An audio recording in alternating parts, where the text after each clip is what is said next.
How do empires rise and fall? In today's episode of 10-Minute History, we're going to take a look at how empires rise and fall from ancient Rome all the way to modern times. Empires are civilizations that often stretch across large areas. They tend to last for long periods of time, and they're generally more powerful than their contemporaries. Usually, when people talk about empires, they're talking about governments, but not always. Sometimes they can refer to cultural or economic spheres of influence. The most common characteristic of an empire is that it has a single overarching power structure that rules over many different lands. For example, the Roman Empire was able to unify Italy and expand into much of Europe, North Africa, and Western Asia, with Rome at its center. However, not all empires are the same. The Roman, Mongol, and British empires, for instance, were all very different despite their size and scope. That's why historians have put forward lots of theories trying to explain how empires work. So, let's dive in. The first thing you should know about empires is that there's no one way that they rise. Sometimes they start as city-states like Rome. Sometimes they begin as kingdoms like the Mongols. And sometimes they spring up out of nowhere like the Kingdom of Ghana. What all empires have in common is that they are the product of a long series of interactions between a core territory and its periphery. Core territories are areas that are dense with people and resources. Periphery refers to the areas around the core. And usually there's a gradient between them. People tend to settle in cores because they're resource-rich and densely populated. Cores also tend to have greater wealth and more advanced technology than the peripheries. This isn't a hard and fast rule, though. Sometimes, a periphery can be wealthier than a core. The Arabian Peninsula, for example, was far wealthier than the Italian Peninsula in the year 0. But generally speaking, if you're trying to build an empire, it makes sense to start in the core. It's easier to control nearby areas than it is to control areas that are far away. You'll need fewer resources to manage your neighbors if they re-close by, and it's easier to field armies to put down rebellions if you re-close by. It's also easier to share a culture with people who live next door compared to people who live far away. Culture matters in building an empire because people tend to be more open to accepting new ideas from people who are like them. If the people who live in your core are culturally similar to those in the periphery, then it'll be easier for you to govern them as an empire.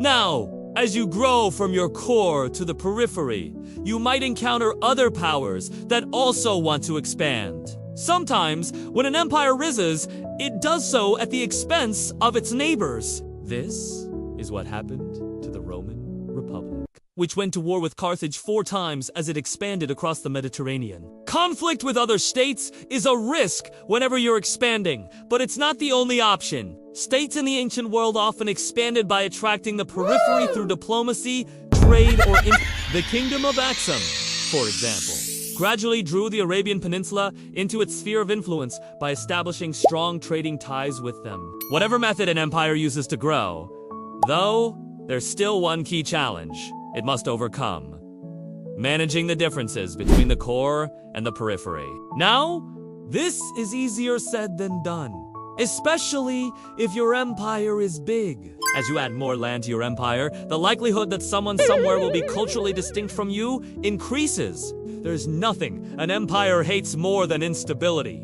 Rebellions, revolts, and other forms of instability threaten the order that makes empires great. So to keep order among diverse populations, empires often establish mechanisms of control. One of the most effective methods is granting self-governing powers to local authorities. This means that some things would be decided at the local level, while others would be decided at the imperial level. This is what the Roman Empire did throughout Italy. Local Italian states were allowed to maintain some aspects of their sovereignty, while paying nominal allegiance to Rome.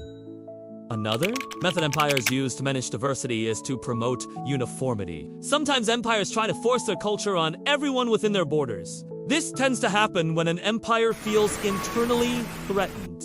During the height of the Han Dynasty, China was relatively isolated from other states. This allowed Chinese culture to develop without outside influence. But as the Han expanded, they began encountering other cultures. By promoting a strong sense of Chinese identity, the Han hoped to prevent these foreign cultures from undermining their empire. Another reason empires promote uniformity is to help spread their culture outward. As the Spanish Empire grew across the Americas, they brought Catholicism with them and forcibly converted the native populations. But empires don't just seek to control their subjects through culture. They also use military force to maintain order. Militaries are expensive though, so most empires try to minimize their costs. Often, they accomplish this by forcing conquered peoples into military service. Rome did this with their allies, and Carthage forced conquered Libyans into their military. When an empire grows too big though, maintaining a military presence across the entire thing becomes difficult. Eventually, the logistical problems become too great and empires may collapse.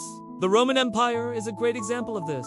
As the Roman Empire grew, the sheer size of its military became too great a burden to bear. It required constant taxation to fund, and it was difficult to deploy troops quickly across such a vast expanse. Over time, instability spread throughout the empire, and Rome was eventually sacked in 410 AD, and then fell to the Germanic tribes in 476 AD. Now, if you think that sounds bad, wait until I tell you about the collapse of the Mongols. Genghis Khan united the Mongol tribes and built an empire larger than any before it. But after he died, his empire split into several pieces. Eventually, all but one of the fragments collapsed. Why is this? Well, there are a few reasons. First, the Mongol Empire was held together with glue more than anything else. Genghis Khan kept the empire together through sheer force of personality. Once he died, though, there wasn't anyone else who could hold the disparate groups together. Second, the Mongol army was too big. With everyone in the empire being a part of the military, there were simply too many soldiers to manage. Third, nomadic cultures have a hard time adopting new technologies. The Mongols were a nomadic people, and their economy revolved around herding animals. Agriculture was difficult because much of their territory was either desert or forests. They didn't have plows or other tools that would have helped them farm more efficiently.